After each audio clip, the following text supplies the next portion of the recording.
Good morning, everybody. We are following breaking news at this hour out of Russia, nearly 10 months after her arrest and incarceration there. WNBA star Brittney Griner is headed home. Yeah, breaking and welcome news. Russia has agreed to a prisoner swap with the U.S. Well, according to a senior administration official, Brittney Griner is free after 294 days in Russian captivity. The last month spent in one of Russia's notoriously harsh penal colonies. She was traded for Russian arms dealer Viktor Bout. 294 days and hashtag we are BG. Brittney Griner is free. Hello, somebody. Yes, underline that, bold that, italicize it, put it in a message, in a bottle, on a train, baby. Do whatever is necessary. We are so excited that she is home and so happy for both her and her family. And we've been reminding you of this every single day without fail. I am so proud of our show for helping to keep this story alive. And many are celebrating and this welcome news right now, especially Brittney's family. They are the ones who are celebrating the most, and rightfully so. Watch this. So over the last 9 months, y'all have been so privy to one of the darkest moments of my life. And so today I'm just standing here overwhelmed with emotions, but the most important emotion that I have right now is just sincere gratitude for President Biden and his entire administration. He just mentioned this work is not easy, and it has not been. There's been so many hands involved. Thank you, everybody, for your support. And today it's just a happy day for me and my family. So I'm gonna smile right now. We absolutely love to see it. And through Sherelle, even through the joy, she had a very important reminder for us. Watch this. Today my family is whole, but as you all are aware, there's so many other families who are not whole. And so BG's not here to say this, but I will gladly speak on her behalf and say that BG and I will remain committed to the work of getting every American home, including Paul, whose family is in our hearts today. As we celebrate BG being home, we do understand that there are still people out here who are enduring what I endured the last 9 months of missing tremendously their loved ones. And so glad that she, even in her moment of joy, paused to remind us that Paul Whelan is still there, has not been free. And then Dave Whelan, Paul Whelan's brother, also took note of Brittney's release. Let's put this up. It's great news. Anytime an American comes home, it's wonderful news. I'm so glad for Brittney and Sherelle. It's a wonderful day. And here's some more details on how this all played out, how the negotiations played out. The move marks one of the most high-profile prisoner swaps between Moscow and Washington since the Cold War, with the Kremlin seeing the return of Viktor Bout, who Russian President Vladimir Putin has been wanting to get back, and who has served 11 of a 25-year sentence in the United States of America. Mike, a lot to unpack here. Yeah, it's not often that we get good news, but this is really good news. This is really significant. You know, I think that when I think about this story, the biggest thing that always stands out to me is how Brittney's family just had no idea what was going to happen. Brittney had no idea. How long would this be? Would it be years? Would it be months? And so the uncertainty itself is a killer. But there's also this aspect of, does the Biden administration care as much as they say that they do? Because we know that conservatives couldn't care less about this given their reaction. I mean, this is a black gay woman, so do they care? And judging by the response, it seems like they genuinely don't care. I saw her, one right winger called her, it was Benny Johnson, said she was a mediocre athlete and a wokester. But I think that Mike from PA, I just want to share his tweet really quick. He had a really phenomenal response. She is one of 11 women to win an Olympic gold medal, an NCAA championship, FIBA World Cup gold medal, and a WNBA championship. So we know that if this was a male athlete, it would be a lot different. So the whole question in my mind was, does our government care about women, particularly black women and black gay women? And it seems as if I'm a little bit more hopeful after today, but the response is still disgusting, but I'm trying to put that out of my head because this is genuinely good news and I don't want the doomerism in me and the horrible toxicity that we're seeing from the right to kind of cloud all of this, because this really is cause for celebration. This is huge.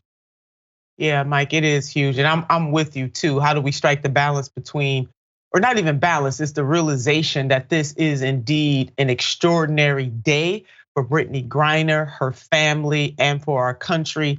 And at the same time, we have other Americans over there that we need to bring home. And then at the same time, dealing with the foolishness and mayhem of the GOP in this moment. It's kind of hard, and we got to deal with all of those things at the same time. Now, while today certainly is a day without a doubt, Mike and I agree on this, a day for great celebration. It is important to remember why Brittney Griner was arrested in the first place. Let us not forget. So we're gonna take you down memory lane on this. The WNBA star, 31, was detained in Russia on February the 17th of this year for allegedly possessing cannabis oil in her luggage after arriving in Moscow for New York City. On August the 4th, she was sentenced to 9 years in prison following a weeks-long trial. Sherelle, her wife at the time, still her wife right now, but at the time that Sherelle was talking about this situation, she highlighted it this way. Take a look.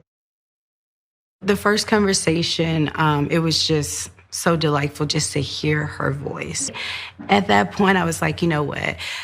I think she's okay. The second phone call, the minute I hung up, I think I cried for about 2-3 days straight. I did not get out of my bed. It was the most disturbing phone call I'd ever experienced. And I've known BG 11 years. You could hear it. Like, you could hear that she was not okay. You know, if you think about just a person suffering, and when they have suffered to a max, like, you could hear that, like, she was at the max that day. And I'm like, God. At the max that day, which further reminds of us about the sigh of relief that BG and her family are enjoying right now at this moment. And take a look at this headline: Brittney Griner fears facing inhumane treatment at Russia's penal colonies, where abuse is common, disease is rampant, and labor is forced. That was from Yahoo News at the time. It's also an evergreen reminder, though, that the reason Brittney Griner was in Russia was because she was given the chance to earn more money. We don't want to forget about that. Mike had brought up a point about, had BG been a male athlete, the GOP and other haters would be acting differently. We also know, had she been a male NBA player, the likelihood that she would even have to consider going to Russia would be different. Let us not forget, she was there to try to make extra money because there is pay disparity in the NBA/WNBA, and women make nowhere near the amount that their male counterparts make. Let's put up this note. As of a union agreement signed in 2020, the average income of a WNBA player was less than $130,000, with salaries maxing out somewhere around $500,000. It's a stark contrast to the salaries earned by top male NBA players, which often go up to tens of millions of dollars. We should not forget that, and we should continue to fight for pay equity, not just for athletes, but for women all across the board. Mike?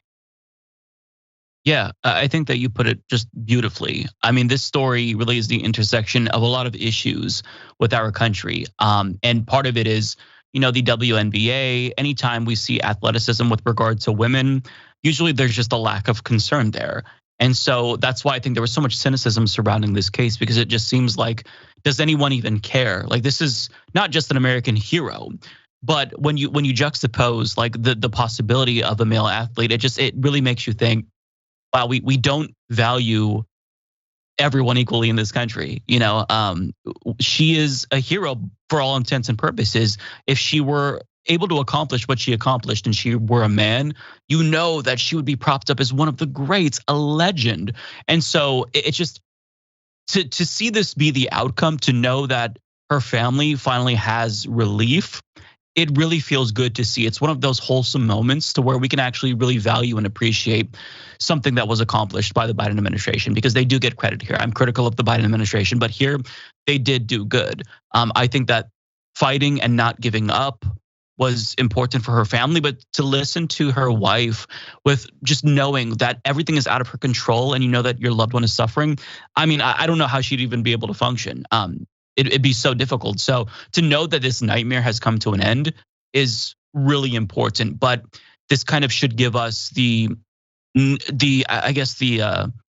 desire and urgency to continue to fight for these issues, continue to fight for pay equity, continue to fight for equality more broadly speaking. And going back to the original reason why she was imprisoned in the first place, I mean, it's absurd to think that she allegedly had cannabis oil. I live in Oregon. Tomorrow I'll probably go to the local pot shop and buy an ounce of weed.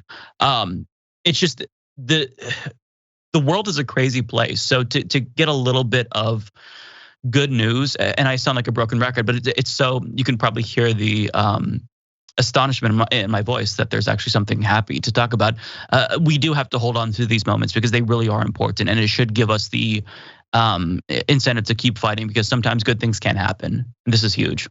Yeah, we needed this fuel to help us continue to fight. I'm right with you, Mike. And even as we look at Russia and the reasons, and we know they did this to her as a fight against the administration itself. This really had very little to do with Brittney. If we dig a little deeper, they were trying to use her for a larger point.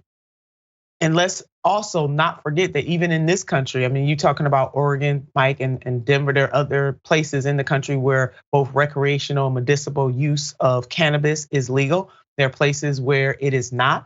And we know that there's so many people and their families and their lives have been ruined right here in the United States of America because of the war on drugs that had a disproportionately terrible impact on Black and brown communities and poor communities of all walks of life. And we need to deal with that right now in the United States of America. And this story is you're right, the intersection of this story is absolutely amazing.